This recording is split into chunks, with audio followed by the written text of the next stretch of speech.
के लिए आयोजित आज के इस कार्यक्रम के मुख्य अतिथि राष्ट्रीय स्वयंसेवक संघ के माननीय सरकारवाह आदरणीय श्री दत्तात्रेय होसबोले जी, प्रांत संचालक राष्ट्रीय स्वयंसेवक संघ माननीय श्री सरदार स्वर्ण Singh ji, national medical organisation के एवं गुरु गोरखनाथ सेवा न्यास के अध्यक्ष प्रोफेसर MLB भट्ट जी, आज के इस समारोह में उपस्थित राष्ट्रीय स्वयंसेवक संघ के हमारे सभी सम्मानित वरिष्ठ प्रचारकगण, उत्तर प्रदेश सरकार में मंत्रिमंडल के मेरे सहयोगीगण, माननीय जनप्रतिनिधिगण, NMO और सेवा न्यास से जुड़े हुए सभी स्वयंसेवक बहन और भाइयों,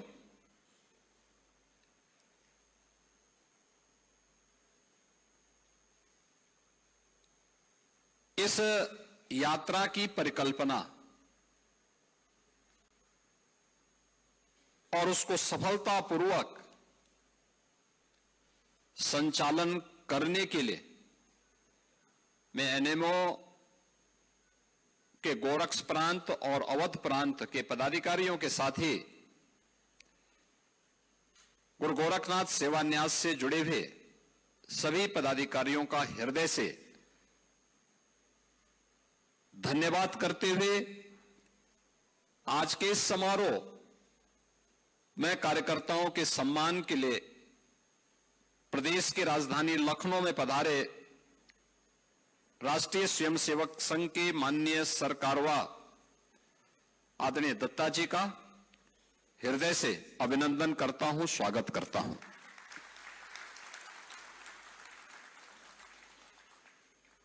बहनों और भाइयों, भारत के अंदर यात्राओं की एक लंबी श्रृंखला रही है और ये यात्रा भारत की ऋषि परंपरा ने भारत को जोड़ने के लिए इसका बेहतर उपयोग किया था। किसी भी कालखंड में आप देखेंगे,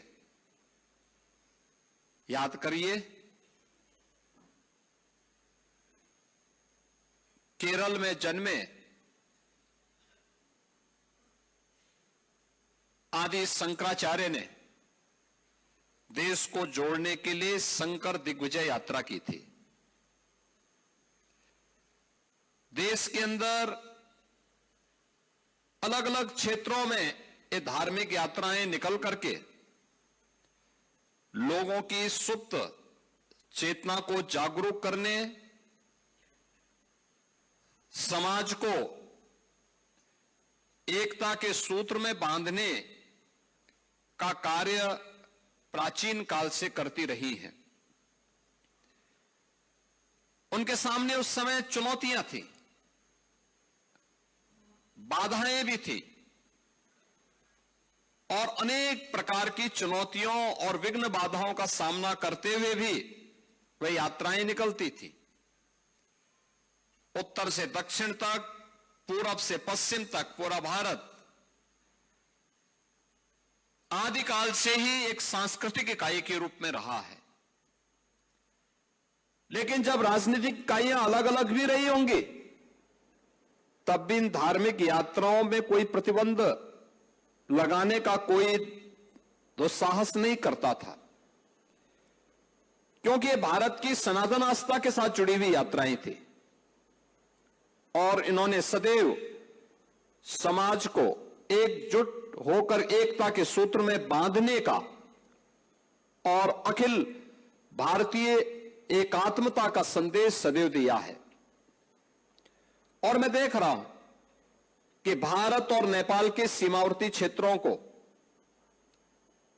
उसी एकता के सूत्र के साथ जोड़ने का एक अभिनव प्रयास आज से 5 वर्ष पहले नेशनल मेडिकोस ऑर्गेनाइजेशन ने इस लखनऊ में प्रारंभ किया था। 2019 में जब यात्रा प्रारंभ हुई होगी,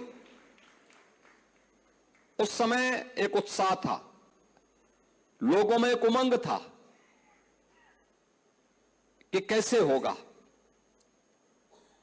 जानने की एक उत्सुकता थी। यह उस समय था जब professor MLB Bhatt ji KGMU के VC हुआ करते थे। KGMU देश का सबसे बड़ा चिकित्सा संस्थान है और उस समय मैंने भी उनको इस बारे में कहा था कि हमें बलरामपुर सरदेव अटल बिहारी वाजपेयी जी की कर्मभूमि रही है, प्रारंभिक कर्मभूमि रही है, और एक वहां के लोगों के मन में अटल जी के प्रति एक आत्मिक लगाव है। तो क्या KGMU का कोई सैटेलाइट सेंटर हम बलरामपुर जिले में बना सकते हैं? उन्होंने प्रयास भी प्रारंभ किया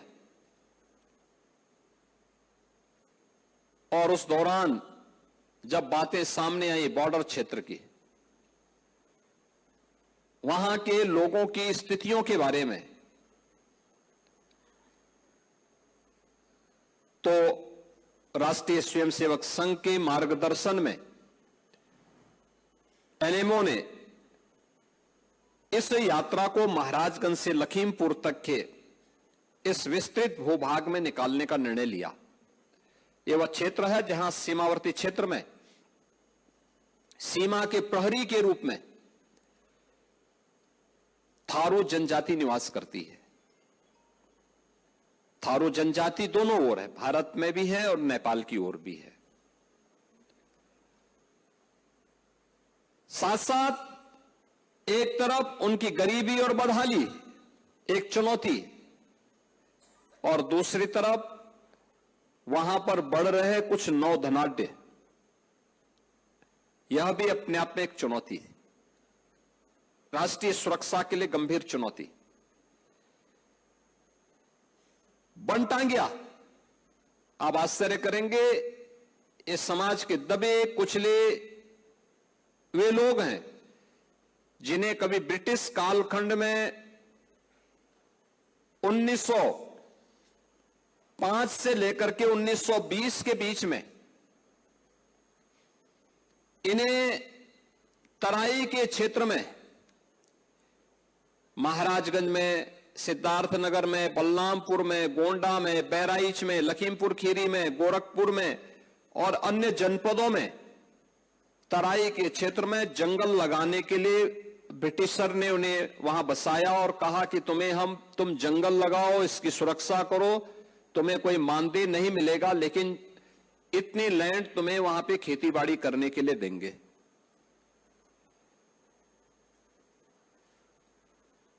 इस देश में आजादी का आंदोलन चला, ब्रिटिश इस देश को छोड़ने के लिए मजबूर हुए। 1947 में उन्होंने देश को आजादी मिली, लेकिन आपको आश्चर्य हो रहा होगा, बनटांगिया के लगभग 54-55 जो ये गांव हैं जिनमें हजारों लोग निवास करते हैं, इन लोगों को 1947 से लेकर के 2017 तक, जब तक भारतीय जनता पार्टी की सरकार प्रदेश में नहीं बन गई, तब तक कोई भी अधिकार नहीं प्राप्त हुए थे। न वोटिंग राइट थी, न राशन कार्ड था, न वहां की कनेक्टिविटी थी, न वहां पर कोई सुविधा वहां प्राप्त हो रही थी। 2017 में जब हमारी सरकार बनी तो हम लोगों ने उनके बारे में सोचना प्रारंभ किया, अन्यथा उससे पहले वन विभाग के लोग उनका शोषण करते थे, पुलिस के लोग भी उनका शोषण करते थे, और उनके बीच में धीरे धीरे करके कुछ मशीनरी से जुड़े हुए लोग और कुछ वामपंथी लोग भी उनके बीच में घुस करके उनका ब्रेन वॉश करना प्रारंभ कर दिए थे। और उस दौरान जब सरकार आई, सरकार आने के बाद हम लोगों ने कहा कि नहीं, इनको सबसे पहले राजस्व गांव के रूप में मान्यता देने की आवश्यकता है, और उन्हें राजस्व गांव के रूप में मान्यता दी गई। ये सभी 54 गांव आज सभी प्रकार की सुविधाओं से आच्छादित हैं। उनके वोटिंग राइट भी दी गई उनको। उन्होंने 2019 से अपना वोट देना प्रारंभ कर दिया है। कुछ लोगों ने 2022 में और कुछ लोगों को 2024 के चुनाव में मतदान करने का अधिकार प्राप्त हुआ। उनके पास आज बिजली भी है, जिनके पास 1947 से लेकर 2017 तक कोई सुविधा नहीं थी, यानी एक भी पक्का घर नहीं था, फूस की झोपड़ी में रहने के लिए मजबूर थे, तालाब का पानी पीने के लिए मजबूर थे, कोई बिजली नहीं, कोई राशन नहीं, कोई स्वास्थ्य की सुविधा नहीं, कोई किसी प्रकार की कोई भी सुविधा उनको नहीं प्राप्त होती थी, आंगनबाड़ी नहीं, प्राइमरी स्कूल नहीं, कोई सुविधा नहीं होती थी। आज उन सभी सुविधाओं से ने आच्छादित किया। सभी के पास मकान है, पक्के मकान है, सभी तक बिजली पहुंचाई गई है, सभी के लिए सड़क बनाई गई है, सभी के लिए वहां पर पेयजल की व्यवस्था दी गई है, आंगनबाड़ी केंद्र की स्थापना की गई है, बेसिक शिक्षा स्कूल खोले गए हैं, प्राथमिक स्वास्थ्य केंद्र खोलने के कुछ प्रयास हुए हैं, कुछ तक वहां पर स्वास्थ्य की सुविधाएं पहुंचाई जा रही हैं, और जिनको पेंशन मिलना है उनको पेंशन की सुविधा, जिन्हें आयुष्मान का कार्ड मिलना, आयुष्मान की सुविधा, जिनको राशन कार्ड मिलना है उनको राशन के कार्ड की सुविधा, सभी प्रकार की सुविधाओं से इन्हें आच्छादित किया गया। और ऐसे ही जब गुरु गोरखनाथ सेवा न्यास के द्वारा यह यात्रा प्रारंभ की गई तो जमीनी धरातल की भी सभी जानकारियां मिली कि थारू जनजाति भी इसी प्रकार के भाव से ग्रसित है। और उसके बाद ही सरकार ने फिर पहले यात्रा के बाद जब कुछ हमें डाटा मिले कि क्या क्या स्थिति है, वास्तविक स्थिति क्या है जमीनी धरातल की, तब हम लोगों ने फिर तय किया कि भाई थारू, मुसहर, कोल, गौड़, चेरो, सहरिया, बुक्सा, ये जितनी जनजातियां हैं, इन सभी जनजातियों को हम 100% सिचुरेट करेंगे, यानी सभी प्रकार की सुविधाओं से आच्छादित करेंगे। इन्हें जिनके पास मकान नहीं मकान देंगे, जमीन नहीं जमीन का पट्टा देंगे, सभी प्रकार की सुविधाओं को देंगे। और आज मुझे बताते हुए प्रसन्नता है कि सभी लोगों को सभी प्रकार की सुविधाएं प्राप्त हो रही। नहीं तो 2017 के पहले इन क्षेत्रों में भूख से मौतें होती थी। हमें आभार व्यक्त करना चाहिए राष्ट्रीय स्वयंसेवक संघ का, सरदेव नानाजी देशमुख का और मेरे पूज्य गुरुदेव महंत वैद्यनाथ जी महाराज, जिन्होंने थारुओं के बीच में उनके बच्चों को पढ़ाने के लिए छात्रावास और स्कूल की व्यवस्था की। मुझे याद है 2007 की एक घटना। 2007 में नेपाल में कृष्णा नगर के अंदर एक भीषण संघर्ष चल रहा था, कई दिनों तक चल रहा था, समाचार पत्रों में आ रहे थे। तो मैंने हिंदू जागरण मंच के एक पदाधिकारी को फोन किया सिद्धार्थ नगर में। राजदेव जी वहां हिंदू जागरण मंच के पदाधिकारी थे। मैंने उनको फोन किया, मैंने कहा भी ये संघर्ष कैसे हो रहा है? तो उन्होंने मुझे बताया कि ये माओवाद और मदेशियों के बीच में संघर्ष है। मैंने कहा माओवादी कौन है और मदेशी कौन है? तो उन्होंने मुझे बताया कि मदेशी हैं जो भारतीय मूल के लोग नेपाल की तराई में बसे हैं, और मैंने कहा माओवादी, उन्होंने कहा ये थारू जनजाति के लोग जो नेपाल के अंदर हैं वे सब माओवादियों की ओर से लड़ रहे हैं। और मुझे लगता है काफी बड़ी संख्या में वहां हत्याएं हुई थी, काफी भयंकर खूनी संघर्ष हो रहे थे। तब मैं बलरामपुर जिले के इमलिया कोडर में मैंने कार्यक्रम बनाया था, और इमलिया कोडर में मैंने थारू जनजाति से जुड़े हुए सभी लोगों को, जो नानाजी देशमुख ने बनाया हुआ छात्रावास है, वहां पर मैंने उनको इकट्ठा किया था और उनके साथ संवाद बनाने का कार्यक्रम किया था 2007 में कि भाई आखिर क्या कारण है, क्यों ये संघर्ष हो रहा है, क्यों इस प्रकार की स्थितियां पैदा हो रही हैं। और मुझे यह सुनकर के सुखद अनुभूति हुई कि भारत के रहने वाले सभी जितने भी थारू जनजाति से जुड़े हुए लोग थे, इन्होंने कहा साहब देखिए, उस समय की सरकारें उनका सुध भले ही न ले रही हो, लेकिन उन्होंने इस बात को कहा था कि हमारे लिए नानाजी देशमुख की संस्था दीनदयाल उपाध्याय शोध संस्थान के द्वारा, राष्ट्रीय स्वयंसेवक संघ के द्वारा, मां पाटेश्वरी मंदिर देवी पाटन के द्वारा और उससे जुड़ी हुई संस्थाओं के द्वारा उनके लिए कार्य किया जा रहा है। और हम लोग भारतीय हैं, पहले भारतीय हैं, और हम भारत की आन मान और शान के विरुद्ध किसी भी प्रकार का कोई षड्यंत्र स्वीकार नहीं करेंगे। ये बातें उनके मन में तब थी, और 2007-8 के बाद से लेकर के तब भी 10 वर्ष लगे उन तक सुविधाएं पहुंचने के लिए। लेकिन ये यात्रा चलाना महाराजगंज से, और दुर्गम रास्ते हैं, पूरा नेपाल का क्षेत्र है, नेपाल का तराई का क्षेत्र है, और उस यात्रा के दौरान जगह जगह तमाम प्रकार की स्थितियों, जो लोग कभी लखनऊ से बाहर नहीं गए, बड़े बड़े महानगरों से बाहर नहीं गए, वहां पर जाकर के रात्रि निवास करना, उन लोगों को देखना, उसका डाटा तैयार करना, उनको दवा की व्यवस्था कराना, और यह कार्यक्रम अनवरत तब भी चलता रहा जब वैश्विक महामारी कोरोना 19 ने पूरी दुनिया को अपनी चपेट में लिया था। तब भी ये यात्रा अनवरत रूप से इस क्षेत्र में चलती रही और स्वास्थ्य के प्रति जागरूकता पैदा करती रही। याद करिए, ये वही क्षेत्र है जिसमें इंसेफ्लाइटिस से हजारों मौतें होती थी।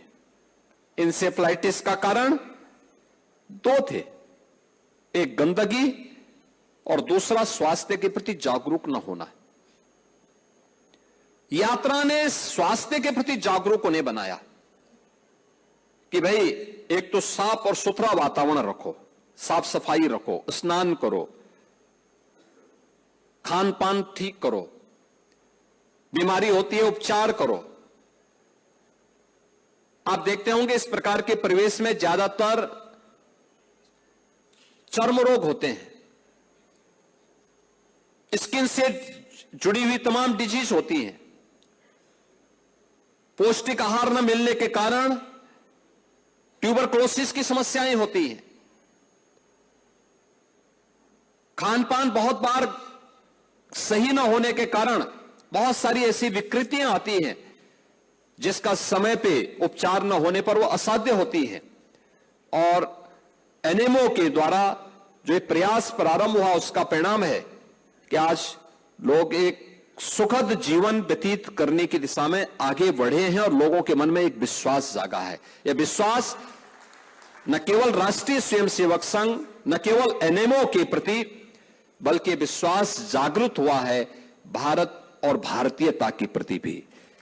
क्योंकि इसी उद्देश्य से इस ऑर्गेनाइजेशन ने इस पूरे कार्यक्रम को आगे बढ़ाया, और इसलिए आज जो सम्मान समारोह यहां पे हो रहा है, वे सभी पदाधिकारी, वे सभी स्वयंसेवक जो इस यात्रा के साथ जुड़े हैं, अभिनंदन के अधिकारी हैं। मैं उन सब का हृदय से अभिनंदन करता हूं। आदरणीय दत्ता जी का हृदय से स्वागत करता हूं कि उन्होंने समय निकाल करके इस यात्रा के बारे में, जो भारत नेपाल के सीमावर्ती क्षेत्र में दोनों ओर के लोगों के मन में एक विश्वास जागृत करने का माध्यम भी बनी है, स्वास्थ्य के प्रति उन्हें आरोग्यता, उत्तम आरोग्यता प्रदान करने का आधार भी बनी है, और उनके बीच में संवाद के माध्यम से हम वहां की समस्याओं का समाधान का माध्यम भी बनी है। इसके लिए मैं आज उनका आगमन हुआ है, इसके लिए उनका हृदय से स्वागत करता हूं। एनएमओ और के सभी पदाधिकारियों को, सेवा न्यास से जुड़े हुए सभी पदाधिकारियों को हृदय से धन्यवाद देता हूं कि उनकी यात्रा निरंतर जारी रहनी चाहिए। और ये सचमुच यात्रा स्मरण कराती है कि इसी प्रकार की यात्राओं के माध्यम से उस समय धार्मिक जन जागरण की आवश्यकता थी, वह काम जगत गुरु शंकराचार्य ने किया था। आज भारत नेपाल सीमा पर एनएमओ और गुरु गोरखनाथ सेवा न्यास के माध्यम से, इस यात्रा के माध्यम से स्वास्थ्य सुविधाओं के प्रति और अन्य कार्यक्रमों के प्रति लोगों को, वहां के स्थानीय नागरिकों को जागरूक करके भारत की मुख्य धारा के साथ जोड़ने का प्रयास एक अभिनंदनीय प्रयास है। मैं इसके लिए उन सभी पदाधिकारी और स्वयंसेवकों का हृदय से अभिनंदन करता हूं, उनके प्रति अपनी शुभकामना व्यक्त करता हूं और विश्वास करता हूं कि एनएमओ और सेवा न्यास अपनी यात्रा को इसी प्रकार से जारी रहेगा। आप सबके प्रति मेरी शुभकामनाएं हैं। धन्यवाद। जय हिंद।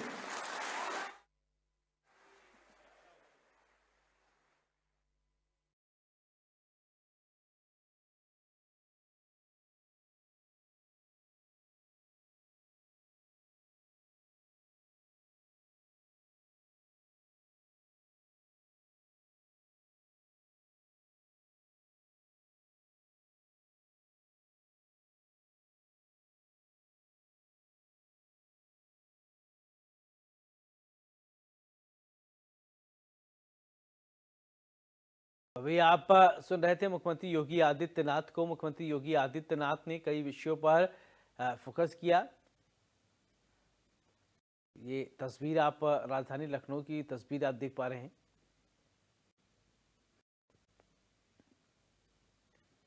मुख्यमंत्री योगी आदित्यनाथ पहुंचे हैं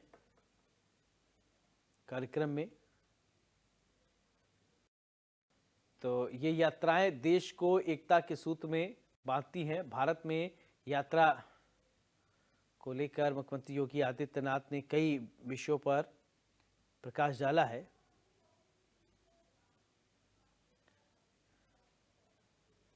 तो तस्वीर आप देख रहे हैं।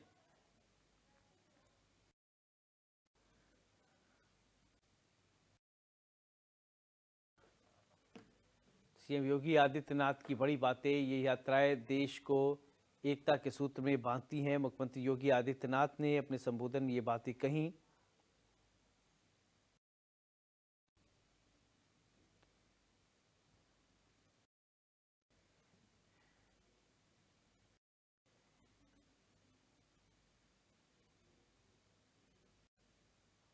हमारे इस कार्यक्रम में मुख्य अतिथि के रूप में श्री दत्तात्रेय जी होश बोले,